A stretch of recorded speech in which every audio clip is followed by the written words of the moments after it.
नमस्तेस्तु भगवन् विश्वेश्वराय महादेवाय त्र्यम्बकाय त्रिपुरान्तकाय त्रिकाग्निकालाय कालाग्निरुद्राय नीलकण्ठाय मृत्युञ्जयाय सर्वेश्वराय सदाशिवाय श्रीमान् महादेवाय नमः।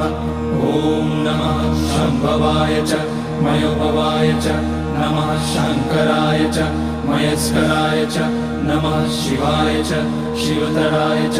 ॐ त्र्यम्बकं यजामहे सुगन्धिं पुष्टिवर्धनम् उर्वारुकमिव बन्धनान् मृत्योर्मुक्ष्यमामृतात्।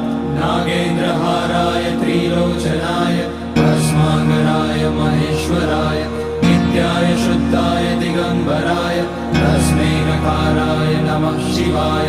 मन्दाकिनी सलिलचन्दन चर्चिताय नन्दीश्वर प्रमथनाथ महेश्वराय